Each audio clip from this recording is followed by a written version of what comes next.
Hugo, muchas gracias por recibirnos. Nos sentimos muy, muy privilegiados de que nos des ese tiempo y de que participes en este proyecto. Para Marco y para mí, haz de cuenta que es como un bebé. Ya a esta edad tener un bebé, pues hay que cuidarlo mucho desde su Son creación. Nietos ya. Son nietos, exactamente.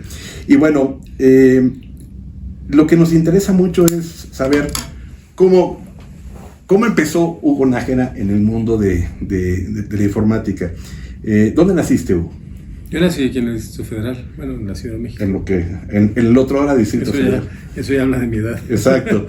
Oye, ¿y lo que fue primaria, secundaria, por dónde andabas? Escuelas públicas en Iztapalapa, y luego tuve la oportunidad, después de estudiar la licenciatura yo estudié Ciencias Políticas en la Universidad Metropolitana, uh-huh. Y luego tuve la oportunidad de estudiar algo de Economía en el ITAM, uh-huh. Y luego me incorporé en una casa de bolsa.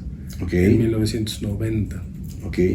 Y en ese entonces, cuando te incorporas al tema de una casa de bolsa, cuando actualmente vemos una casa de bolsa, pensamos que un piso de trading y computadoras, ¿cómo era en el 90 una casa de bolsa? No, en 1990 las casas de bolsa, los analistas teníamos hojas amarillas para hacer las proyecciones financieras, y las computadoras estaban encerradas en un lugar que además le llamábamos la pecera, okay. Porque estaba llena de peces, pero además era rodeada de vidrio, y lo que iba uno a hacer era a capturar el vector de precios de la bolsa, porque la bolsa no nos inyectaba la información en línea, sino que la imprimíamos del sistema que nos mandaba y capturábamos los precios, y entonces luego pasábamos nuestras hojas de cálculo de físicas, las amarillas grandes, las contables, de Pritaform. Y entonces usábamos las computadoras como máquinas de escribir. Okay.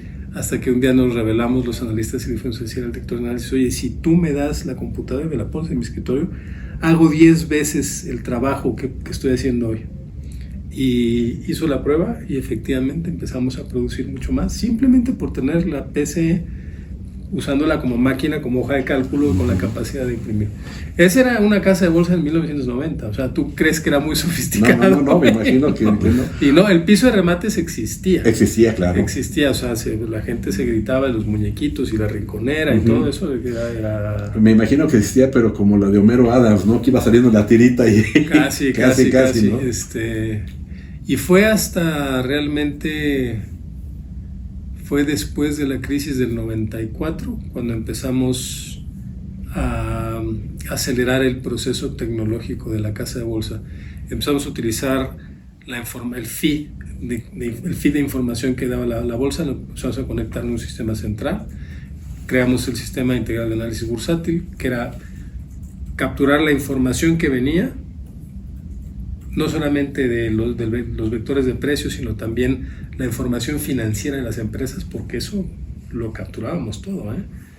Entonces empezábamos a tomar toda esa información para que los reportes financieros se hicieran automáticamente, con las razones, los múltiplos, todas esas cosas pasaran. Y ese mismo sistema nos permitió poquito después, para 1996, empezar a tener una mesa de capitales que era capaz de operar directamente con la bolsa. Ahí había conexión. Entonces tú tenías el piso de remates y tenías al mismo tiempo gente que estaba en la mesa de capitales en el edificio de nosotros, ya intercambiando, o sea, comprando y vendiendo acciones en línea, sin que tuviera que existir el operador de remates. O sea, ya el Centra empezaba a operar.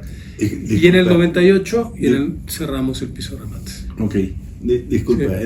¿En qué influyó la crisis esta del 94-95? Influyó porque automáticamente, o sea, tú lo que pasa cuando enfrentas las crisis es reducción de costos. Uh-huh. Tengo que reducir los costos. Y parte de tu costo operativo pues, es el piso de remates. Por supuesto. Parte de tu costo operativo es tener 20 analistas en lugar de tener 10 muy buenos haciendo procesos utilizando la información para hacer solo el análisis. Éramos muchos analistas porque tenías que capturar toda la información financiera para hacer los reportes financieros. Eran analistas capturadores, entonces, de alguna forma. Sí, tenías, o sea, analista en el peor sentido de la palabra, no hacías nada de análisis. Analista era el puesto porque llegabas a archivar papeles y en el mejor de los sentidos, a capturar información. Ok.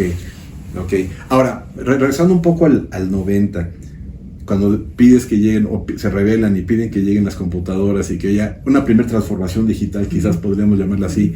¿Recuerdas qué tipo de computadoras llegaron? ¿Llegaron IBM? ¿Llegaron Printaphone? Sí, eran IBM, eran plataformas, eran computadores PCs de IBM. PCs de IBM. ¿Y qué software usaban? ¿Lotus? Usábamos Lotus, Lotus 1, 2, 3. Masters de Lotus. Es más, yo me acuerdo perfectamente que tenías que hacer al control save.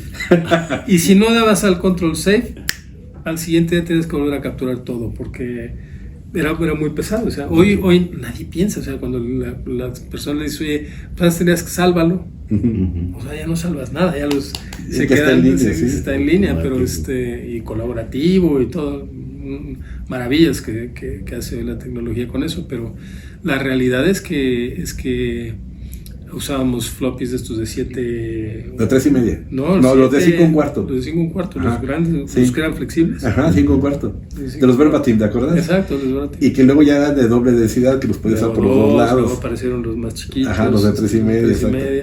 Cuando la IBM cambió a tener los sistemas PS2, exacto, que ya entraban los discos, exacto, pero que yo recuerdo que representaba todo un desafío porque todo lo tenías en discos grandes y no había cómo pasarlo al disco pequeño, ¿te acuerdas? Claro, era un problema. El cambio tecnológico era como ahora cuando cambias de bicho, ¿no? Y si no estás actualizada la versión o las últimas versiones te obligan a comprar un hardware más grande porque no el software que trae ya no cabe. Exacto.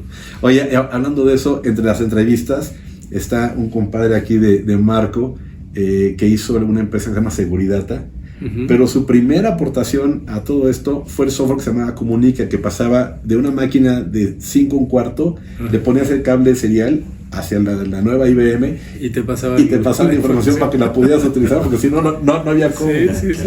Oye, ¿tú recuerdas alguna empresa, algún software, porque pues más que computadoras lo que movía todo esto y sigue moviéndolo es el software, que tenía que ver con análisis de bolsa, análisis de acciones, análisis de algo así, que les pudo haber sido utilizado por ustedes? En aquella época no, era muy rudimentario y no contábamos con software adicional para hacerlo, lo íbamos creando nosotros. O sea, la base era Lotus, básicamente. La base era Lotus. Empezamos a trabajar con una suite que me acuerdo que a construir nuestra suite que incluía Word, Lotus, o sea, una hoja de cálculo, un procesador, para hacer presentaciones, todo. Y fue antes de Microsoft, fue antes de entrar al mundo de Microsoft, que ahora tiene la suite Google y lo que sea. Nosotros aquí en BBVA ahora usamos una suite de Google, pero en ese entonces me acuerdo que contratamos un consultor para que nos hiciera el armado, para darnos la posibilidad de hacer una revista semanal. Ah, qué interesante. Entonces era sacar la información, procesarla en hojas de cálculo, meter los análisis en una hoja de Word y luego pegar, imprimíamos, recortábamos, pegábamos, literalmente sacábamos copias y luego doblábamos y perfilábamos la revista, o sea, lo grapábamos y todo lo hacíamos. Todos los viernes salíamos a las 3 de la mañana. Wow. Empezábamos el semanario bursátil, lo empezábamos a diseñar, o sea, a procesar a las 2 de la tarde que cerraba la bolsa, y de ahí hasta las 3 de la mañana haciendo la revista. Y el consultor que nos dio la suite de software para poder integrar eso, que no era la solución de Microsoft, me acuerdo perfecto porque llegó un momento en el que vimos que la hoja de cálculo que nos estaba proponiendo no era compatible. No me digas. Con la de Word. Y entonces se armó un escándalo porque ya habíamos firmado los contratos y un desastre total. Y luego migramos a Microsoft. Perfecto. Entonces, cuando fue el tema del 94, que seguías en casa de bolsa, es cuando eventualmente hay un cambio. Ahí empieza la presión de tenemos que reducir los costos, y luego se aceleró con 96 y 98, hubo otras dos que dieron el clavo y cerramos el piso de remates, pero lo cerramos gracias a que tecnológicamente éramos capaces ya de operar desde las mesas de capitales, como operan hoy las casas de bolsa y los bancos. Desde la mesa de capitales mandas las órdenes de compra-venta, se hacen contra el sistema central, entra primero en tiempo, primero en derecho, se machan ya, ahora las órdenes ya son muy sofisticadas. Entran los corros y todo eso. Exactamente, entonces pudimos hacer esos remates. Y fíjate, para mí fue una gran lección. Toda mi vida he visto cuál es el impacto tecnológico en el empleo. Si tú le preguntas a un economista, el economista te va a contestar, bueno, sí, pero en el largo plazo la gente empieza a estudiar otras cosas y entonces estudia otras cosas y se empieza a emplear. Sí, pero el tema es el impacto que tiene en el corto plazo. Cada vez que llega un elemento muy disruptivo en la tecnología, la gente pierde empleo. Y esta vez, en esta ocasión que estamos viviendo una época similar, nosotros nos estamos preocupando mucho porque eso no pase. Okay. Es decir, hay cosas que están, te lo pongo de esta manera, que es parte del aprendizaje. Emprendimos hace 6-8 años esta transformación digital y nosotros, a diferencia del resto de la banca, hicimos una cosa muy bonita, que es identificamos que la tecnología nos iba a permitir no solo construir un canal transaccional, como lo vieron todos los bancos, porque eso fue lo que hicimos cuando hicimos el internet a finales de los 90, principios del 2000, y creamos un canal transaccional para migrar transacciones y abaratar costos.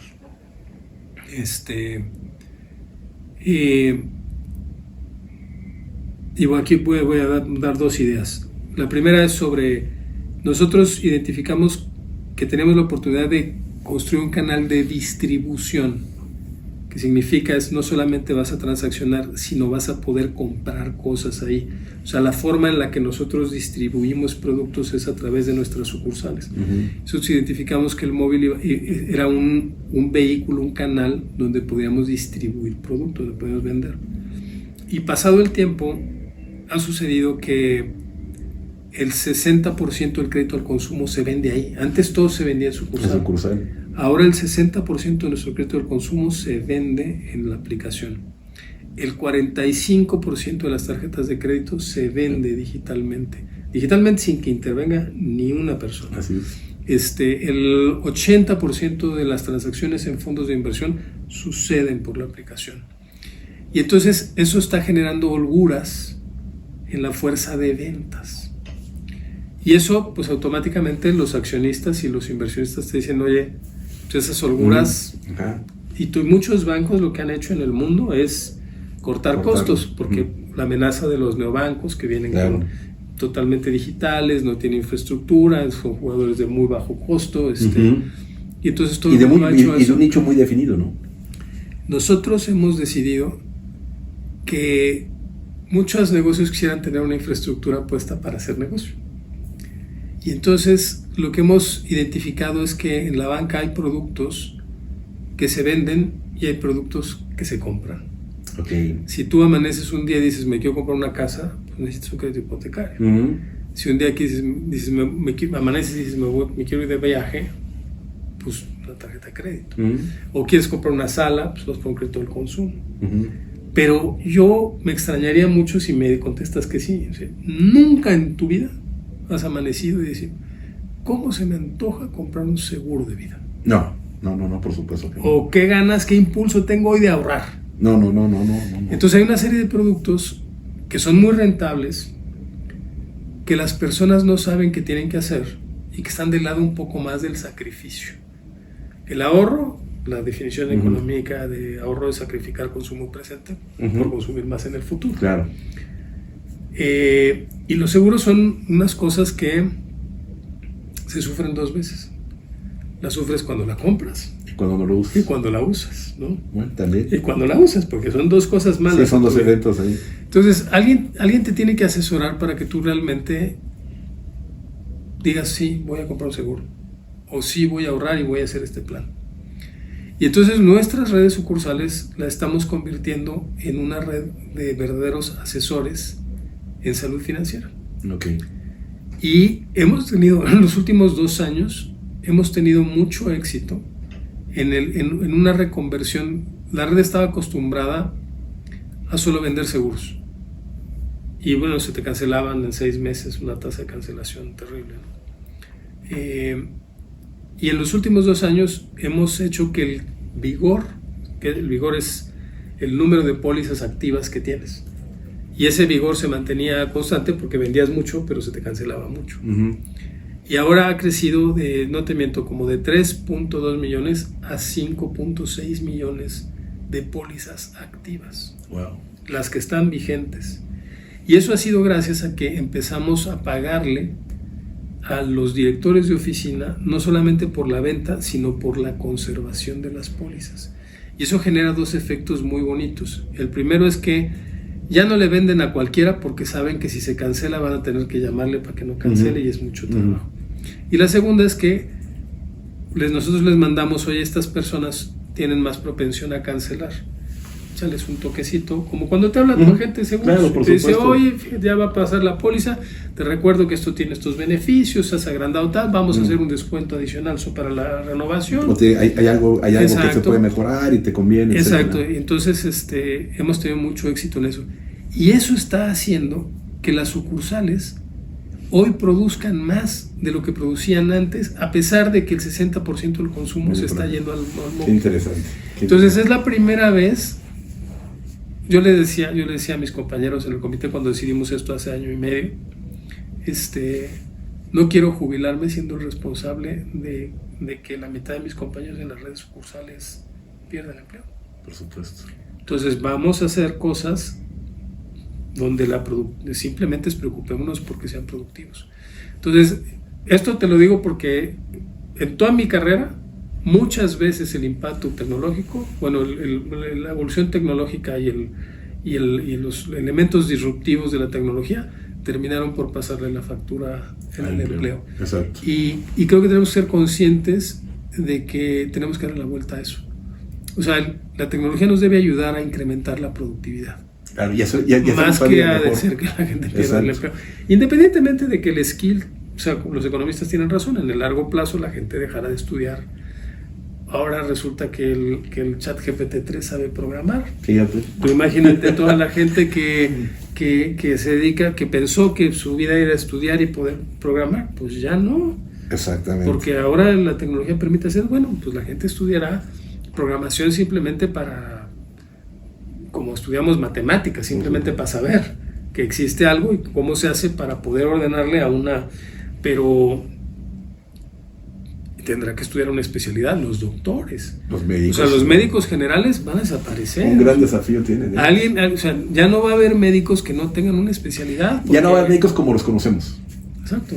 Ya como lo conocemos, no. Tienen que haber especialidad. Ajá. Y cirujanos y especialistas en algo, porque el general, ya hace mucho tiempo que tú vas al médico y te dice, venga con sus análisis. Uh-huh. Y lo único que hacen es revisar la estadística y todo lo que está fuera de norma, dice, pues mira, la combinación de estas anormalidades son de esta enfermedad. Así es. Y lo tienen en un libro ahí. Sí, es una fórmula. Y eso es una fórmula, es un algoritmo, entonces un robot lo puede hacer fácilmente, claro. Entonces, todas esas carreras se tienen que reorientar. Así es, ¿no?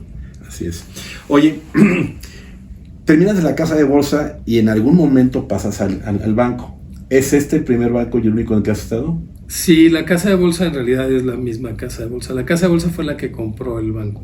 O sea, el Grupo Monterrey compró la casa de bolsa y a través de la casa de bolsa compró el banco. Okay. Y pasé al banco por una cosa accidental. Porque como yo había sido muy activo o sea, yo era analista y para ese entonces, para finales de los 90s, yo era responsable de todo mercado de capitales de la casa de bolsa. Okay.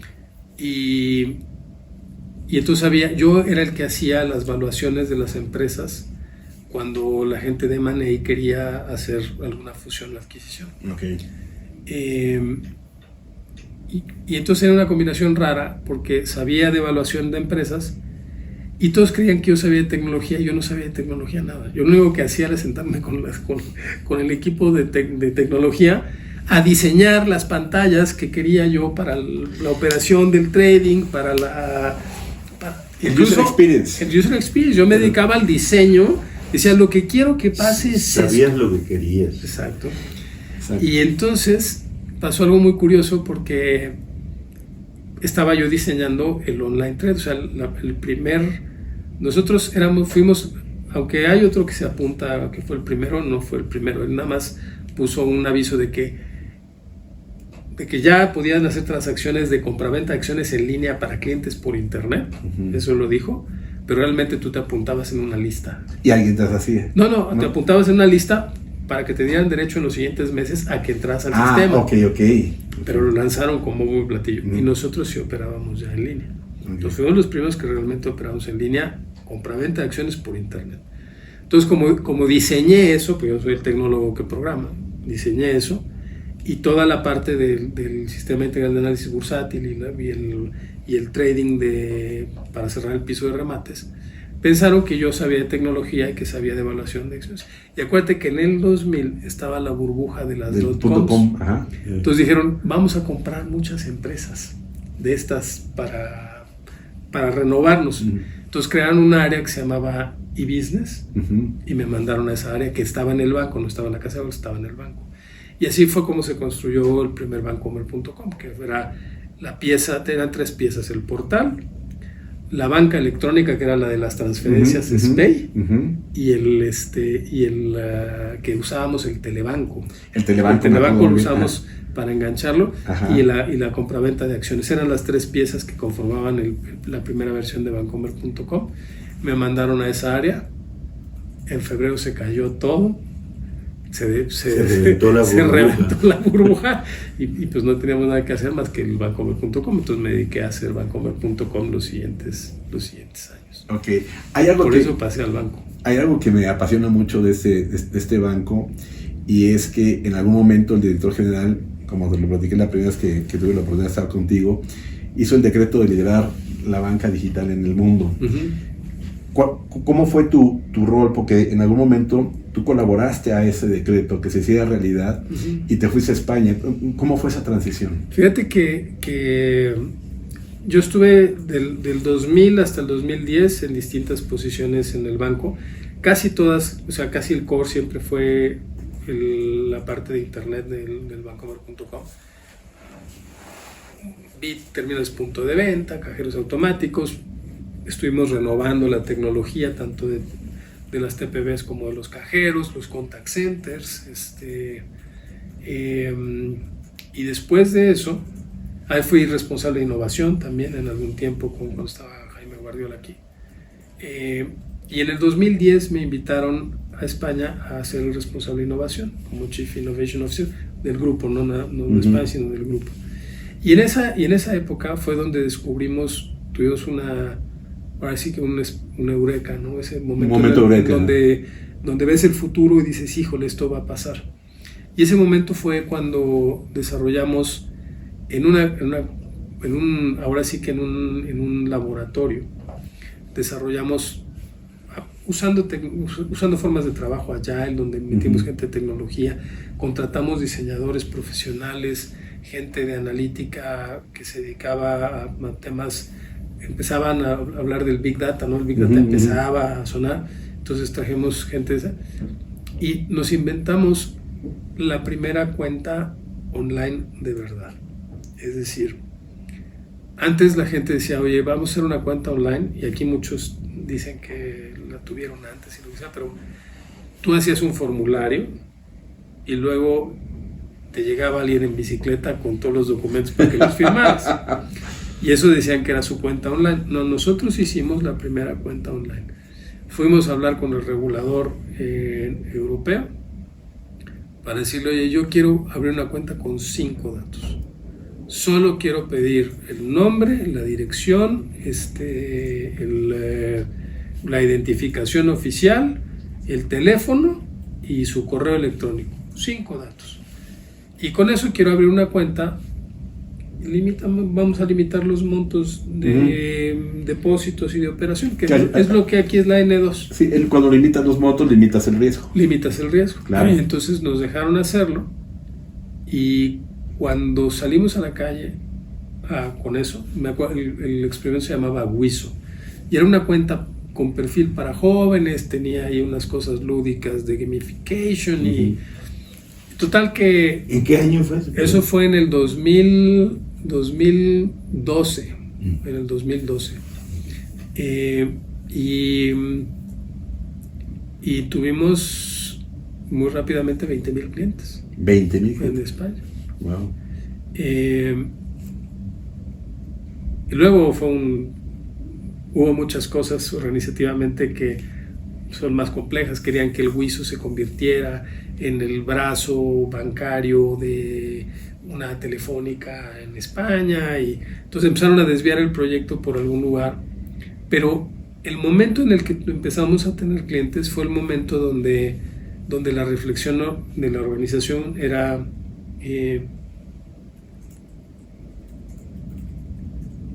las personas tienen una cuenta en un banco porque el banco les queda cerquita, claro. Tiene una sucursal cerca o porque te pagan la nómina ahí. Si ese ya no va a ser, si tú vas a poder abrir una cuenta en internet, ni siquiera estábamos hablando del móvil, estábamos hablando de que la del Wiso estaba hecho para una página web. Si la gente va a poder abrir una cuenta en internet con 5 datos, todas las cosas que vendemos en la sucursal las podemos vender ahí. Claro. Porque ese es el canal de distribución. Esa fue la reflexión. Y ese Eureka fue el que nos hizo, a diferencia de muchos bancos en el mundo, porque no solamente estamos hablando de que en España o en México, es casi toda la banca pensó que el móvil era una banca transaccional. Y nosotros con ese descubrimiento dijimos, va a ser un canal de distribución. Y a diferencia, lo que no hicimos con Bancomer.com, con el internet, porque no me dejaron, yo siempre le decía en el 2000, 2002, 2004 al responsable al director general aquí en el banco, oye, déjame vender tarjetas de crédito en Bancomer.com. Decía, no, esto está hecho para cosas banales, para cosas simples que queremos migrar de la sucursal. Las cosas de valor déjaselas a la sucursal. Ese era el argumento. Y entonces, muchos años después te das cuenta, oye, sí puede ser que tú contrates de simples con el permiso de las autoridades y que mucha gente se enganche. Claro, y luego aparecieron los smartphones, más o menos en esa época. Empezaron, más que aparecieron, fue cuando se empezaron a popularizar, porque antes usábamos los feature phones. Así es. De Nokia, de Java, sí. ¿no? Pero cuando empezó a extenderse, dijimos, oye, nada, vámonos al móvil. O sea, la gente está adoptando eso. Dejemos de hacer las cosas en internet y pensemos en el canal de distribución en el móvil, porque te va a acompañar a todas partes. Y es que ahora si antes tenías 2,400 sucursales, yo recuerdo hasta hace unos años, ahora tienes millones de sucursales. 21 millones. 21 millones de sucursales, exactamente. Oye, Hugo, ¿cuál fue el momento importante en que en México empezó a aparecer una banca electrónica? En México, mucho antes, ¿no? En México, las operaciones de banca electrónica aparecen con el host to host, cuando te empiezas a conectar con las grandes empresas, y las grandes empresas te dicen, oye, yo quiero esto transaccionar desde mi... O sea, no quiero ir a tu banco a hacer transferencias para pagarle a mis proveedores o para pagar las nóminas. Y entonces se inventan un canal de comunicación que se llama host to host, que conecta al banco al banco con las cuentas de una empresa, con la empresa, de tal suerte que la empresa puede, a través de un sistema cerrado de banca electrónica, afectar sus cuentas y hacer movimientos y mandar traspasos, transferencias, ver saldos y eso.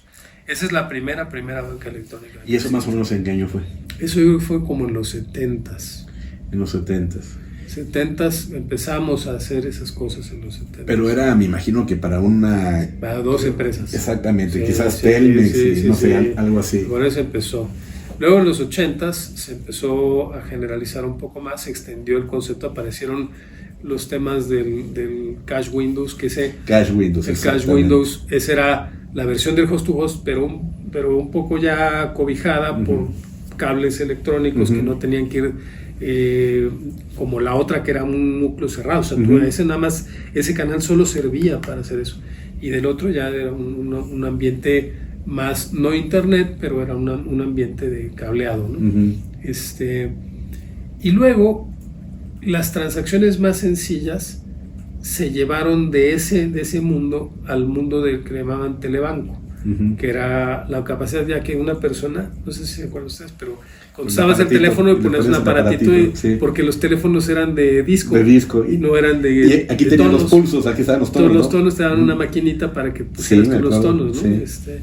Y ese telebanco funcionó mucho tiempo, luego lo convertimos en un canal para pymes, que era una versión muy pequeñita de las soluciones cost to cost y las soluciones de Cash Windows, simplemente para que pudieran hacer transferencias a otros, y eso era ese era la primera versión de internet que llegó hasta finales de los 90s.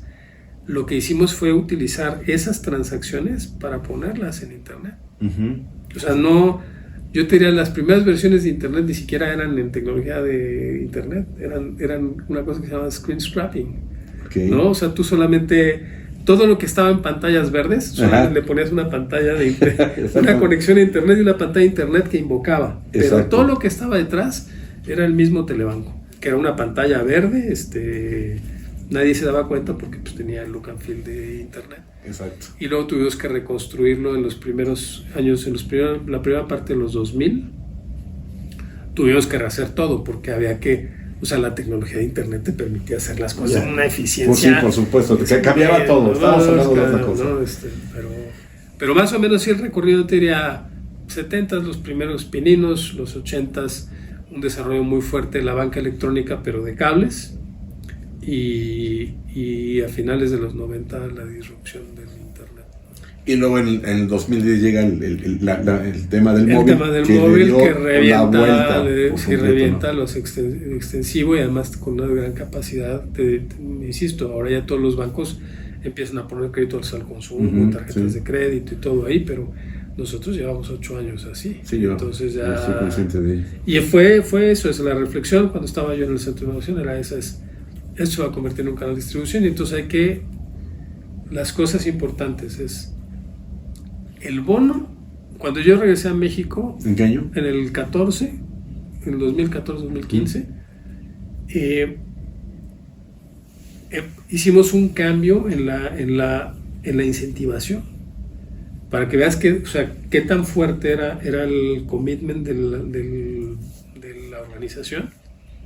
Es la mitad del bono te los van a pagar los resultados financieros, y la otra mitad unos KPIs que no tienen nada que ver con el resultado financiero. Número de clientes que están digitalizados, o sea que acceden, que su principal canal de superficie de contacto es el móvil. El porcentaje de las ventas que se hacen end-to-end en el móvil, y la satisfacción del cliente medida por el NPS. Y esas tres cosas, cada una, o sea, el clientes digitales pesaba tanto como el buy, como el resultado después de impuestos. Después de impuestos. Era tan pesado. Entonces la mitad del bono estaba por eso, y entonces, ¿qué hace todo el mundo? Oye, pues hay que poner los recursos ahí, por hay supuesto. Que desarrollar ahí, hay que, ¿no? Sí. Todo el mundo se pone cuando poner los incentivos correctos, eso sucede. Claro. Y me parece que fue un acierto grandísimo, ¿no? Y además hicimos una cosa muy bonita, es que hicimos que generalmente cuando nace un canal de este tipo, todos los consultores te dicen, va a haber guerra entre canales, entre la sucursal, y porque se van a robar los clientes. Nosotros le dijimos al ejecutivo, mira, ahora, antes vendías tarjeta de crédito y consumo y fondos y seguirás vendiendo. Pero lo primero que tienes que conversar con el cliente es que se enrole en el móvil. Y si él compra algo ahí sin que tú te enteres, de todas maneras te lo voy a pagar a ti. Y esa alineación de incentivos eliminó la guerra entre canales. Qué interesante. Y eso permitió que, o sea, lo que veía el ejecutivo es, oye, cada vez que se va alguien con el móvil, es un brazo extendido de venta. Es como si mandara a la sucursal sucursal con él en sus manos, y cuando él compra un consumo me van a pagar a mí. Así es. Oye, cuando se dio la oportunidad de conversar contigo como esa que nos ofreces, más allá de un tema de tecnología, que si bien ha sido el cimiento de muchas cosas, se pueden poner en la mesa temas bien interesantes, porque para que eventualmente se logre todo lo que se ha hecho en un banco como el tuyo, hay resistencia al cambio, hay que recambiar la filosofía del negocio. O sea, la gran forma de verlo como los antiguos banqueros, había que derrumbarla y destruirla y construir una nueva forma de ver el negocio. Como Acapulco. Exactamente. Un poco. Había que pensar en una cosa totalmente nueva que antes no se tenía en mente. Había que pensar en nuevas formas de trabajar, en nuevas metodologías.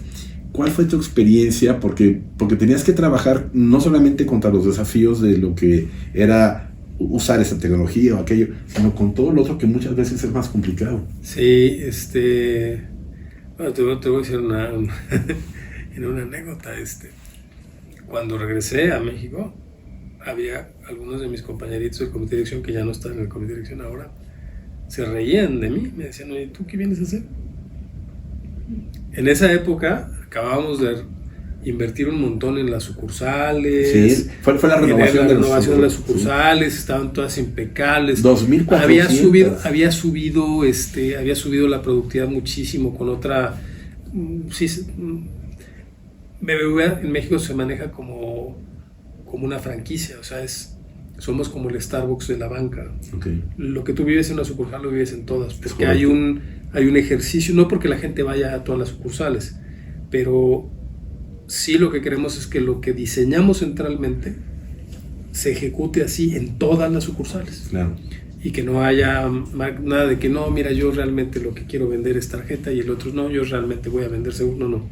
Aquí hay métricas, hay ventas, hay un esquema de incentivos, hay un modelo de dirección, hay un protocolo comercial, hay un protocolo de atención, o sea, hay una junta matutina en la que las personas se reúnen en la sucursal, reciben a los clientes cuando abren la puerta, o sea, hay un protocolo que es muy duro. Y quien no sigue el protocolo no cobra bono, ¿eh? O sea, hay gente que está visitando sucursales es muy duro, de verdad. Hay como un mystery shopping, algo así. Hay mystery shopping. Okay. Y nosotros le llamamos la franquicia, es la forma en la que cuidamos la franquicia. Estaba todo eso en boga y entonces decían, está subiendo, al banco le empezaba a ir muy bien. ¿A qué vienes? No, pues yo vengo a hacer cositas ahí en el celular. Y entonces fue duro. Lo primero duro es, por ejemplo, tuve la fortuna de que mi compañero de tecnología, Paco Leiva, fue muy generoso. Porque lo primero que le pedí fue que el equipo de tecnología estuviera disponibilizado en los equipos de trabajo, o sea, que no fuera una ventanilla. Los equipos de tecnología en muchas empresas todavía hoy siguen siendo un equipo donde tienes al de negocio, luego tienes un BPE, o sea, un business partner que como que entiende lo que quieres, y luego ese business partner va a la ventanilla de tecnología y la ventanilla de tecnología desarrolla. Y es la forma en la que este banco trabajaba hace 10 años. Pero luego lo que se pide se hace diferente. No, porque lo que entiende es un cuadrado, te dan diferente, luego una estos pelota. entienden otra cosa. Y como estos están trabajando por su lado, pues la inventan de su cosecha y te terminan entregando otra cosa diferente. ¿No? Hay muchos cartones de eso, muchos chistes de eso, ¿no? Entonces cuando le dije, yo necesito que el equipo de tecnología esté realmente sentado con el de negocio, con los que están diseñando y con todos en la misma mesa. Y por favor quiero que estén. Entonces puso a una persona que hoy es el director de tecnología de Perú, que es Héctor Carrera. Héctor Carrera, claro que sí. Dijo, bueno, no puedo hacer que te reporte, pero que sea doble reporte. Dije, por mí que reporte a quien sea, pero que su equipo esté sentado en las mesas de trabajo donde están los equipos, porque vamos a trabajar en Agile.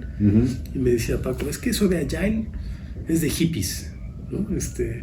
Digo, no, si es súper disciplinado. Total que se convenció, fue generoso y todas las cosas.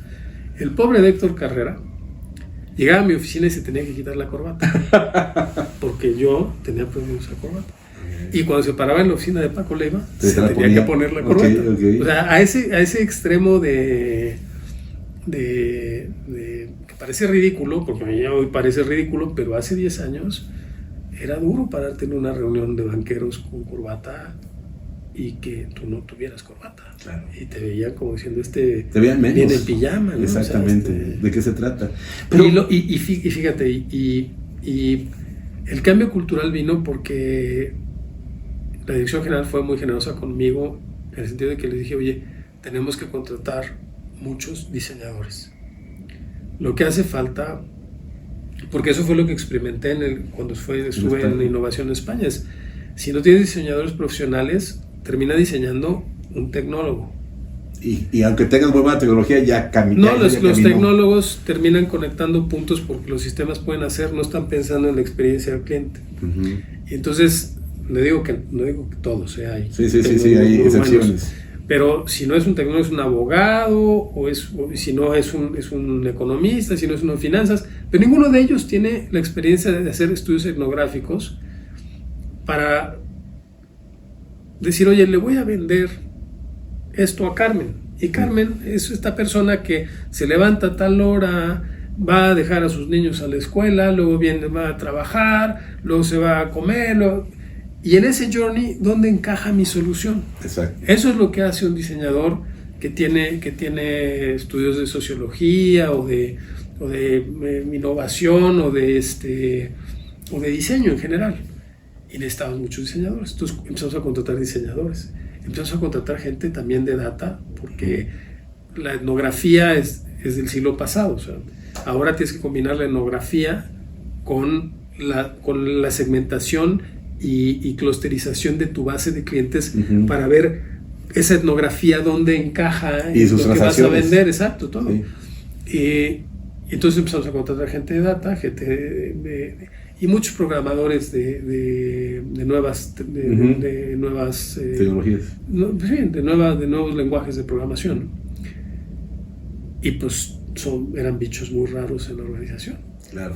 Porque venían vestidos de una forma diferente, tenían unos looks diferentes, sí, venían con el cabello verde, sí, o naranja. Me acuerdo muy bien de alguien que se dedicaba a la criptografía, que era el único que le permitía venir en guaraches. Exacto, o sea, entonces era como empezaba a haber gente en los edificios, pues un poco más extraña. Y entonces, cuando empezamos a pintar las paredes, o a poner los posts en las paredes, hubo gente que se enojó muchísimo, porque cómo era posible que el edificio estaba muy lindo, era nuevo, y que lo teníamos todo pintarrajeado, que no sé qué. Y al final se volvió la práctica por todos lados. Popular. Nosotros empezamos con 16 equipos de trabajo, y eso fue muy importante, fíjate. Empezamos con 16 equipos de trabajo, eran no más de 60 personas que tenían esta característica de combinaban ahí un diseñador con un par de programadores, un agente de producto, por ahí de repente alguien de data. Eran equipos de 5 o 6 personas, y empezamos a construir las aplicaciones verticales y alguna otra cosita por ahí. Y lo que enganchó a la dirección aquí en México, y lo que hizo un clic y dijo, por aquí va, es que empezamos a entregar cosas muy rápido. Okay. O sea, empezamos a desarrollar cosas que podías tocar y que decías, oye, esto es lo que le voy a entregar al cliente. Y pasaban de 6 a 12 meses, más o menos en ese rango que estábamos entregando continuamente cosas. En un banco que tenía acostumbrado que el promedio de cualquier proyecto era de 18 o 24 meses. Gracias a la metodología que implementaron. Gracias a la de Agile, que te evitaba las ventanillas y te evita muchas reuniones.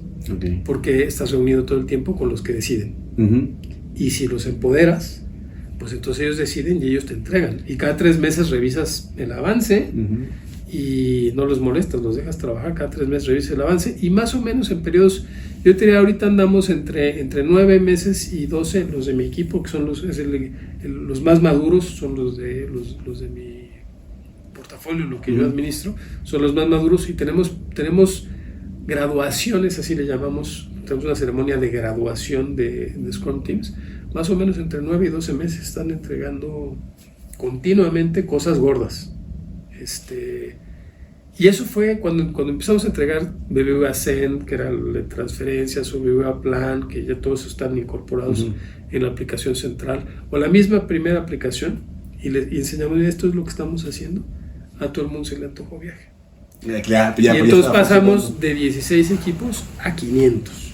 ¡Wow! 500. A 500 equipos. Los primeros PIs, que son prepandemia, los primeros PI, Product Increment, que hacemos cada 3 meses, O sea, el momento en el que todo el mundo se pone de acuerdo en que antes de la pandemia, pues eso se hacía físico. Entonces rentábamos un salón de eventos grande y llegamos a tener viajes de 2.500 personas poniéndose de acuerdo en los entregables y viendo qué cosas, qué dependencias tenían de las áreas que no pueden disponibilizar al 100% los recursos porque no tienen tantos recursos para que, como Scrum había 500 equipos. Claro. En los de jurídico no van a tener 500 personas para atender eso, entonces tenías que ir a formarte.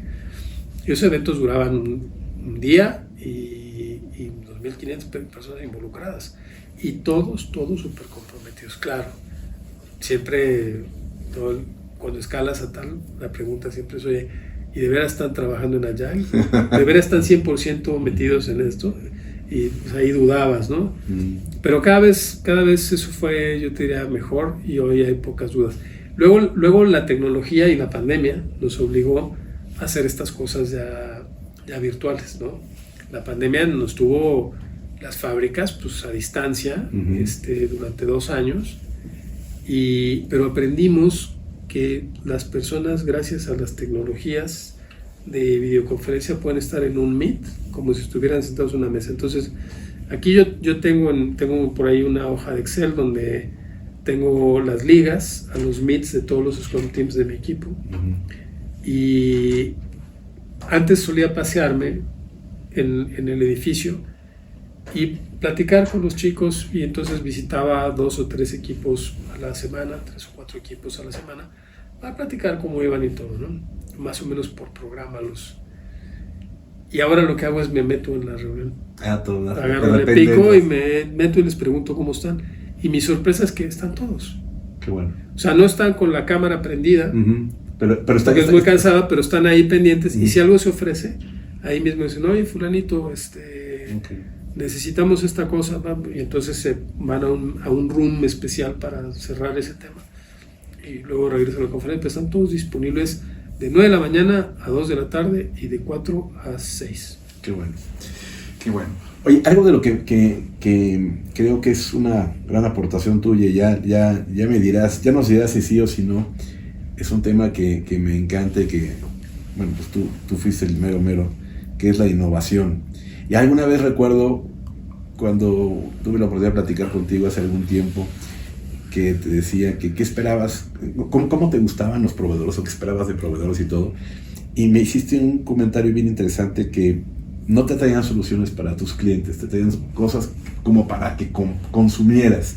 Y el ejemplo que me pusiste no se me va a olvidar, y me decías, mira, yo necesito que venga alguien con la sensibilidad de entender a mi cliente, porque si mi cliente eventualmente está gastando mucho en farmacia y luego en este hospital y todo, mi cliente tiene una necesidad de salud.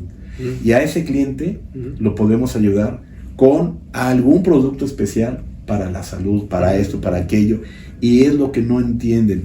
Y ese tema de la disrupción, entendiendo al cliente, es algo que quizás tú has traído al banco. ¿Es eso correcto? ¿Eso sigue? ¿Qué nos puedes comentar me gustaría dividir la respuesta en 2 partes. La primera es sobre el tema de los proveedores. Yo soy muy abierto a tener conversaciones. Cuando la gente me toca la puerta, siempre la abro. Luego, a los que se la cierro muy rápido, es a los que me dicen, oye, me gustaría platicar contigo para ver cuál es tu estrategia.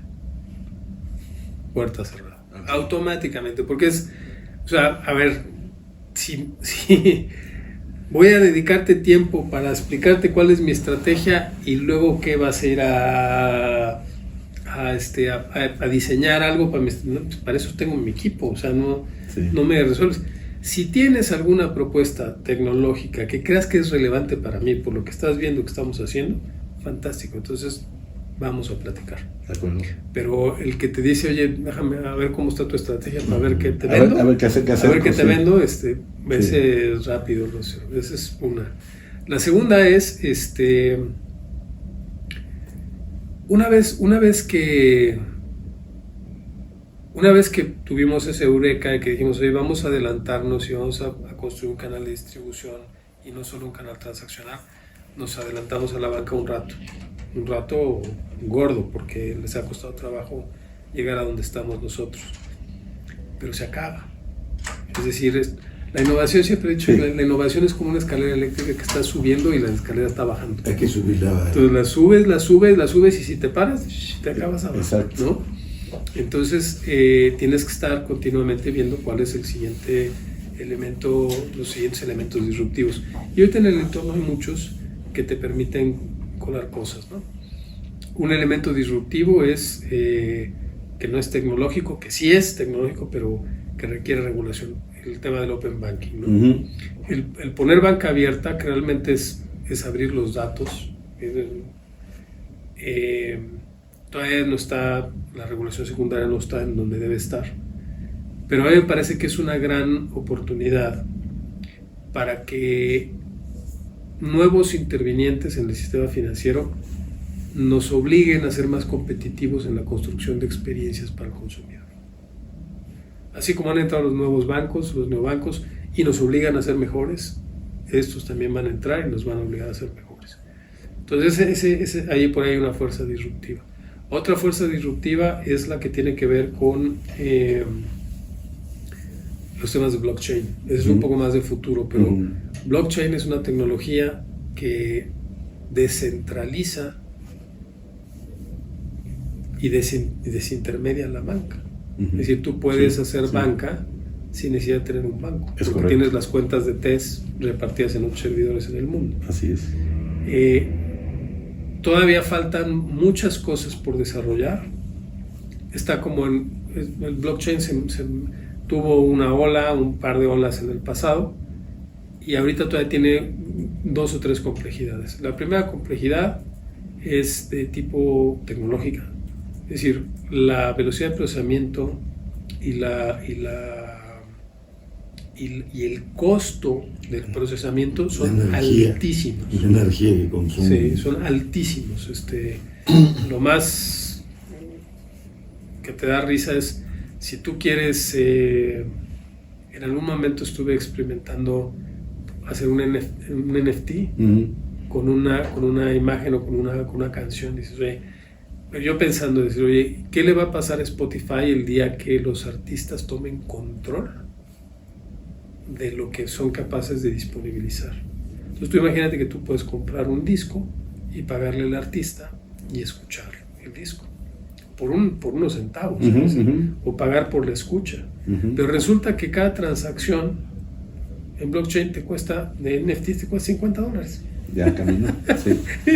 Si voy a pagar unos centavos por escuchar una canción, ¿cómo voy a pagar $50 por la transacción? Y eso tiene que ver con el costo de la infraestructura, el costo de los servicios, la energía que consumen, ¿no? Y entonces tiene que multiplicarse la capacidad de procesamiento otros tantas veces para que eso se abarate, con un consumo de energía más barato en un entorno donde la energía, pues esto de que se vuelva verde, no necesariamente va a salir más barato. Es decir, que puede un paso todavía de competición. Entonces ahí tiene un reto. Entonces tiene otro reto regulatorio. Y tiene un tercer reto que es, si yo te quiero prestar dinero a ti, o tú llegas al mundo del blockchain y quieres pedir dinero, y yo tengo dinero y te quiero prestar, hoy yo no te conozco.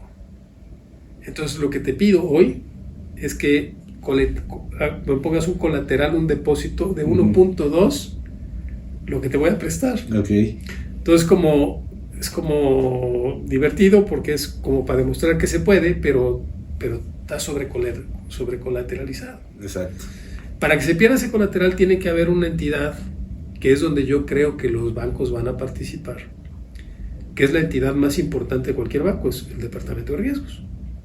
El departamento de riesgos tiene que ser capaz, o en México, o en el mundo, en el banco tradicional, el departamento de riesgos agarra y dice, yo valoro a esta persona por sus credenciales y sus flujos, y estoy confiando en que le puedo prestar dinero que no es mío, que es de alguien que depositó su confianza en mí, y tengo que garantizar que me paga porque el dinero se lo tengo que regresar a él cuando me lo pida. Claro. Entonces tengo que hacer un assessment de riesgo. Esa entidad, ese núcleo que permite que tú y yo tengamos una transacción donde yo diga, voy a prestarle porque es riesgo AAA. ¿Según quién? Claro. Según una entidad que está certificando que eres AAA. Y me parece que los bancos que inviertan en el desarrollo de sus departamentos de riesgos para, de forma abierta, como Open Banking, disponibilice el proceso de escoreo de riesgos a los terceros que están en este mundo, es la llave del futuro de la banca. Entonces, en algún momento, algo así como el TransUnion y todas esos que están escoreando van a transformarse para poder participar de todo esto. Justo, los burós tienen esa posibilidad, pero si los burós siguen tratando de hacer las cosas a bajo costo, tenemos que invertir. Los que queremos participar en el futuro sistema financiero, cuando el blockchain tenga las dimensiones, que no sé si se va a tardar 5, 10 o 15 años en llegar, de lo que tengo certeza es de que quien invierta en empezar a hacer scores de riesgos que no solamente tienen que ver con los flujos, sino con la intención de pago, o sea, con identificar que tú eres una buena persona. Incluso con la ingeniería social de una persona, ¿no? Incluso con todo eso, con toda esa información. Si eres capaz de desarrollar ese tipo de scores, vas a ser un jugador relevante en la banca del futuro, en el sistema financiero del futuro, porque banca, ya no sé si y los que estén jugándole a hacer riesgos de bajo costo, van a desaparecer. Eso me queda clarísimo. Entonces, olas disruptivas hay esa. Inteligencia artificial es otra ola disruptiva. Por supuesto. La inteligencia artificial. Que puede ayudar para esto. Puede ayudar muchísimo, claro, porque te puede acelerar el proceso de escoreo por de supuesto. Cosas que hoy no son procesables por una persona ni en tiempo real, ni muchas cosas. Claro. Generan los algoritmos, ¿no? Pero la inteligencia artificial es otra cosa que, además, la inteligencia artificial es muy disruptiva. Primero te va a acompañar como copiloto para muchas cosas, pero luego va a empezar a desplazar gente, Claro. Sí, por supuesto. Y eso es, otra vez, tenemos que hacernos conscientes de que, y adelantarnos, decir, oye, esto va a pasar, ¿cómo voy a hacer el reskilling de las personas que van a ser afectadas para que no pierdan el empleo? Claro, y también de ahí puede salir un concepto que nos comentaba el director de la Universidad de la UNIR, decía, si en algún momento piensas o te atemorizas de que la inteligencia artificial va a quitarte tu empleo, es que quizás te lo mereces. Claro. ¿Estás de acuerdo? Exacto. Por ahí puede venir. Justo. ¿Quieres preguntar algo, Marco? No, de la inteligencia artificial. Oye, nos dijo Carmen que tenías el tiempo contado. ¿Tenemos tiempo o ya se tiene que ir? Yo creo que ya perdí la siguiente junta. No, pues, si no, para que podamos concluir. Te digo un momentito.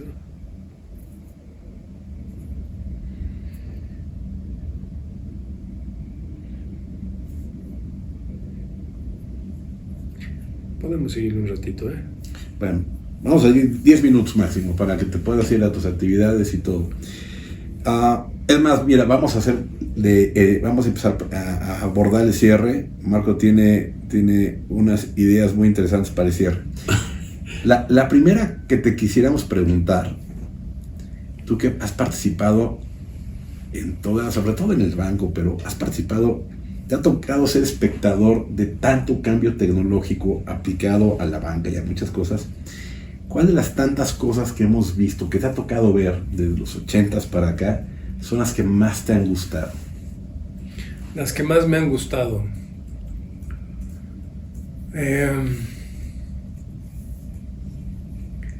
Creo que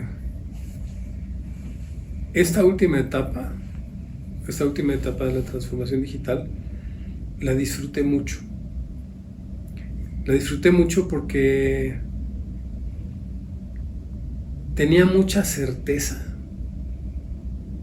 de qué había que hacer. No sabía cómo. Pero sabías tenía mucha incertidumbre de cómo lo íbamos a resolver. Pero tenía mucha certeza de que estábamos en lo correcto, de que eso era lo que había que hacer, y el tiempo ha dado la razón. Y ahorita, o sea, me he sentido así en algunos momentos en mi vida. Me sentí así cuando vi la primera, nosotros le llamamos practicajas a estos ATMs que no solamente dan dinero, sino que también reciben. Yo vi la primera caja así el primer ATM así, lo vi en el año 2000, yo creo que era el 2004, en lo que era el Centro de Innovación de BBVA de Madrid, que era una especie de covacha ahí donde tenían algunos fierritos. Eso sí parecía como, era súper tecnológico, no era como el mío. Mi centro de innovación tenía más que ver con el diseño, la capacidad de comunicar, y el de ellos era de esos de cables, de sirve para loca. Sí, exacto. Okay. Y vi ese cajero que además era muy delgadito, muy alto, y le dije, oye, eso. Entonces me dijo, no, es que recibe bien. Le dije, en México va a ser la bomba, O sea, vi el futuro, dije, esto va a ser muy importante en México. Y me dije, ¿cuánto cuesta? No, pues como $10,000. Eso fue en el 2004. Las primeras prácticas las puse creo que en el 2008. O sea, me tardé un montón de tiempo. Y no me costaron 10,000, me costaron como $25,000. Oh. O sea, totalmente, pero vi el futuro. Y hoy, en cada sucursal, hay 2 o 3 prácticas. Sí, en cada sucursal. Entonces, y son muy socorridas, la verdad es que te orientan a que vayas a explotar eso. Claro, porque son 24/7x24, claro, no tienes ningún problema. Otro momento así que vi fue el del Wiso, ¿no? El Wiso que dices, este es el futuro y estoy clarísimo que está así. Y hoy me siento igual con el tema de la inteligencia artificial. Sí, yo vengo hablando de inteligencia artificial de hace un par de años, pero el parteaguas de noviembre del año pasado, cuando salió el ChatGPT 3 al público con lenguaje generativo, de verdad que dices, esto va a ser súper disruptivo. O sea, te va a permitir hacer muchas cosas que los visionarios más grandes decían que iban a pasar dentro de 10 años, van a empezar a pasar ahorita. Bueno, eso en la pandemia ayudó mucho, ¿no? Porque el efecto de la pandemia, con la gente se volvió más digital. Se volvió y entonces haces como más... Y luego llega esto, fue como que en un periodo de 3 años hubo un empuje, hubo una turbodigitalización, si lo pudiéramos decir de esa forma, que a lo mejor de no haber pasado esto, estaríamos platicando de esos acontecimientos allá por el 2030. Sí, es que el tema, yo cuando hablo de estos temas siempre les digo a los chicos que la inteligencia artificial es un concepto que existe desde 1950. Sí. Pero el tema es que el feedback de cada experimento tardaba un año. O sea, un pronóstico meteorológico para saber qué va a pasar el año. O sea, para poder predecir el clima, pues tenías que tener información, un montón de información, procesarla. Hoy se genera tanta información digital que tú puedes tener experimentos de loops que son de minutos. Así es. Y entonces estas cosas el algoritmo aprende muy rápido porque el feedback es rápido. Antes los experimentos duraban años y pues entonces la inteligencia tardaba años en aprender. Oye, y si eventualmente profundizas en inteligencia artificial, a lo mejor regresas al principio a casa de bolsa, porque lo que nos gustaría a todos es usar el ChatGPT para ver cuánto va a costar la acción de Apple mañana, ¿no? Ese tiene su complejidad, ¿no? Claro.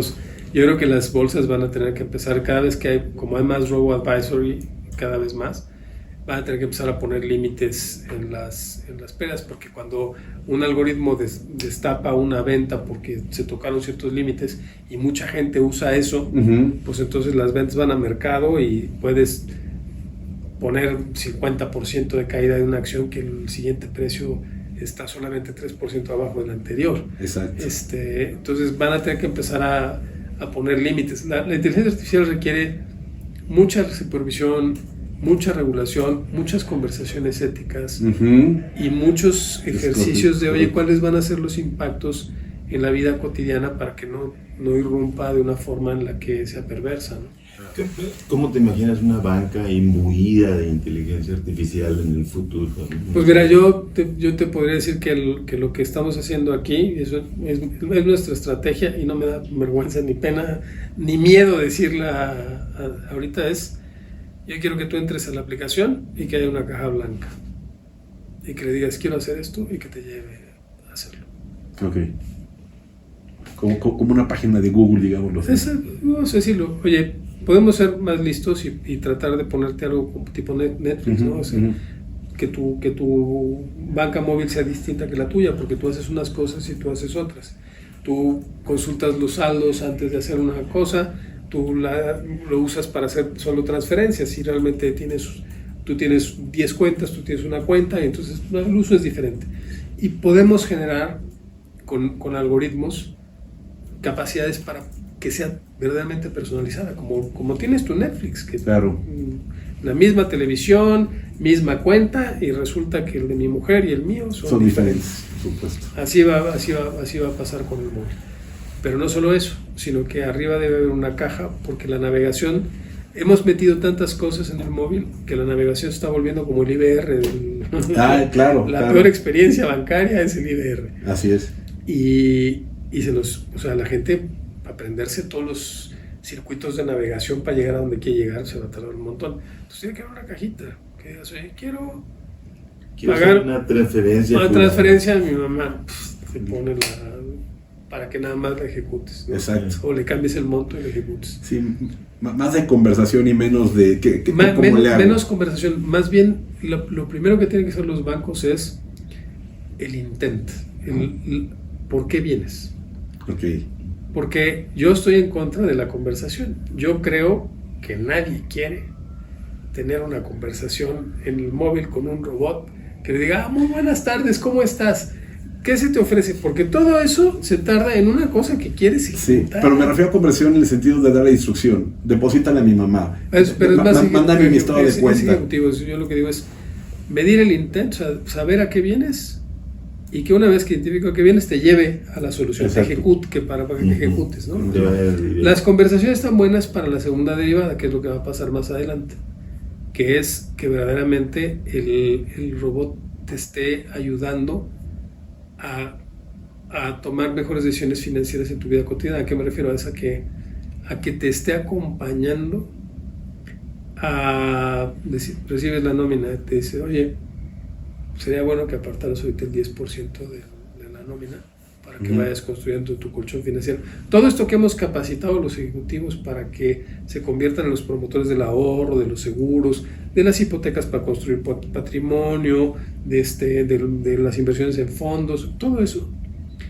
Estos robots van a aprender a tener esas conversaciones no ligeras, profundas, pero sencillas y cortas contigo en el momento adecuado. Decir, oye, vas a pagar la tarjeta de crédito, y te va a decir, tú pones el mínimo, ¿no? Y te dice, oye, tienes dinero guardado y la tasa de interés que te cobra la tarjeta de crédito es más alta que la que te está pagando el fondo. Okay. Entonces mejor vende el fondo, paga la tarjeta porque te viene mejor.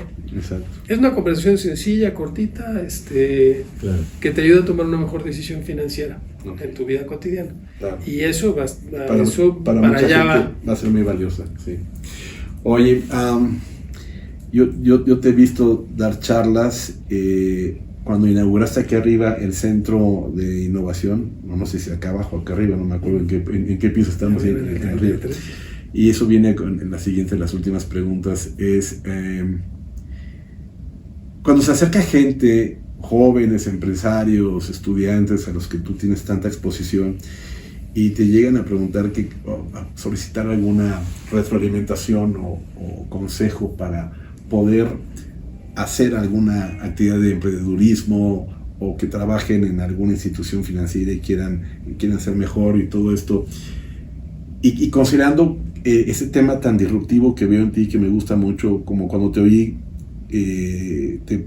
platicar y comunicarnos cuando hiciste esta inauguración, de que lejos de traerse gente de otros bancos, te trajiste a gente de Google Pay, porque había que inyectarle sangre nueva, talento nuevo, visión nueva y todo eso para poder hacer lo que se está haciendo. Cuando se acerca gente contigo, ¿cuál es el consejo que les das? ¿Cuál es la sugerencia que les das para que puedan tomarlo y por ahí guiar su vida profesional? Pues depende mucho de lo que vienen a hacer.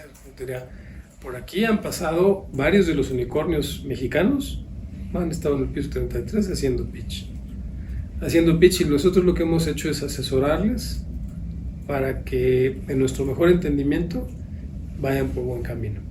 Hubo uno que criptomonedas, que su business case original era que la gente pudiera en un estanquillo o en unas tiendas de conveniencia meter efectivo para comprar criptos. Y dijimos, si empiezas por ahí, te vas a echar a los de PLD de inmediato encima. Empieza por la gente que está registrada en cuentas bancarias. Claro. Porque los que están registrados en cuentas bancarias ya tienen un know your customer. Estás un poquito más lejos del lugar donde no quieres llegar. Y ese fue mi consejo. Y lo tomaron y es un código. Y lo otro que vende coches, también estuvieron haciendo pitch aquí. Y la conversión es muy abierta. O sea, para los que están emprendiendo, es cómo te ayudo. ¿Cómo te ayudo a que esto sea mejor? Cuando son fintechs, les hemos puesto incluso, hacen pitch, hacen el pitch para el negocio les dice lo que piensa, pero también les poníamos a nuestras mesas de especialistas. Nuestras mesas de especialistas son las que controlan la admisión del riesgo operacional del banco. Tú tienes diferentes tipos de riesgo en un banco.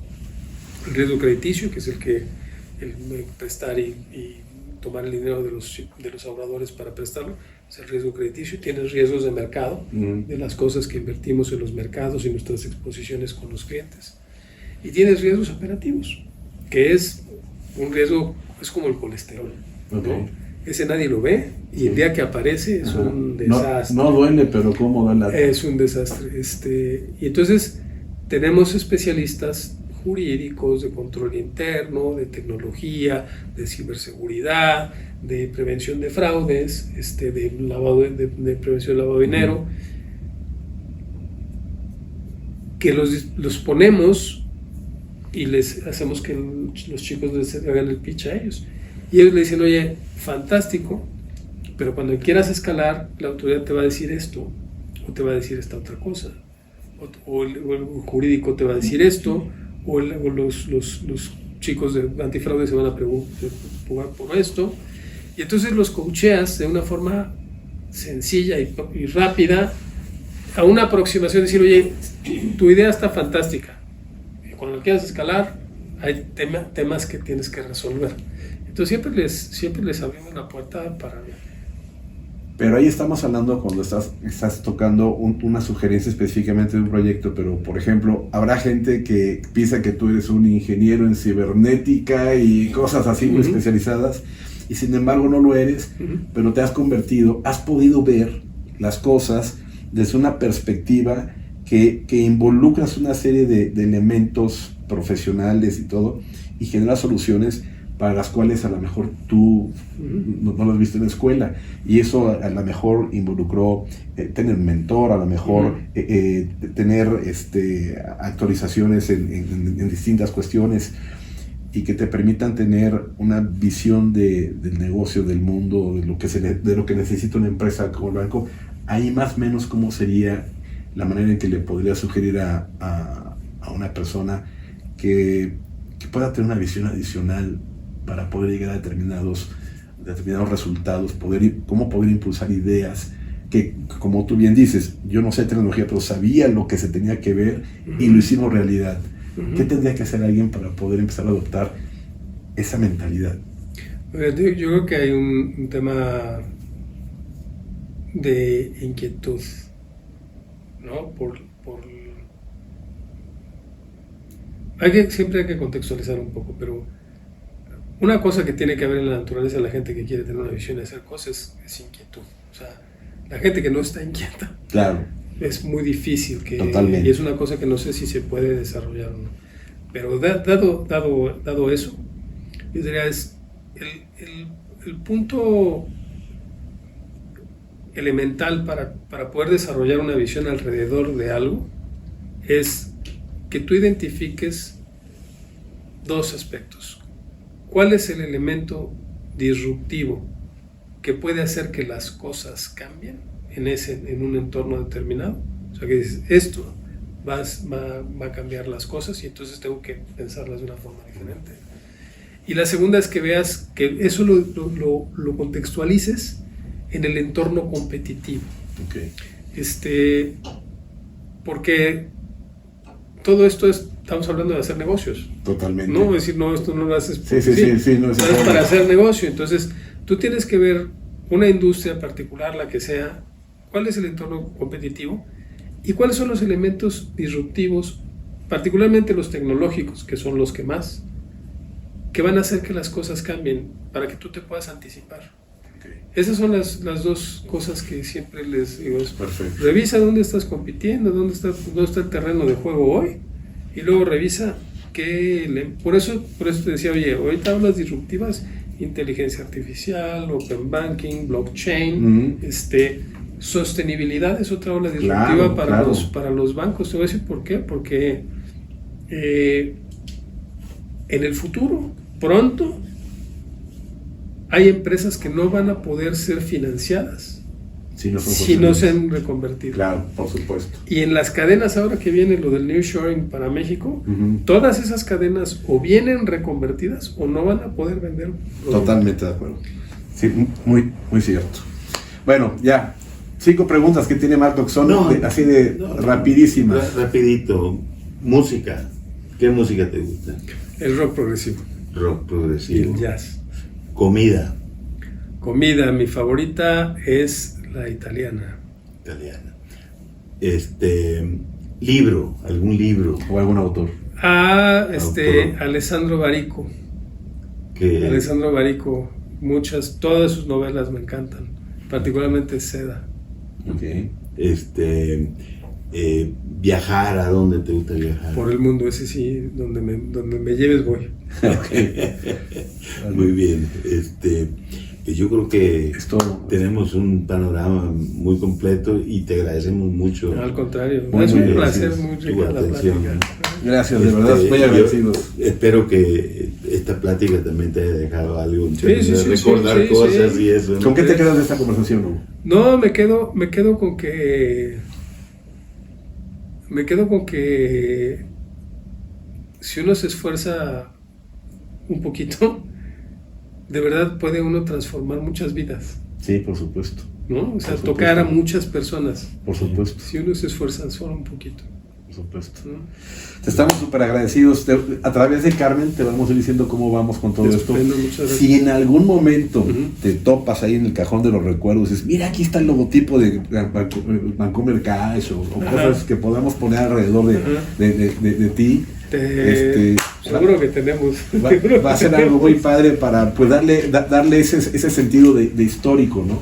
Y de verdad, muy agradecidos. Vamos a informarte cómo va saliendo esto. Y muchas gracias a Carmen por ayudarnos. Siempre. Y bueno, pues no sabe más. Muy bien, te invitaremos al túnel del tiempo.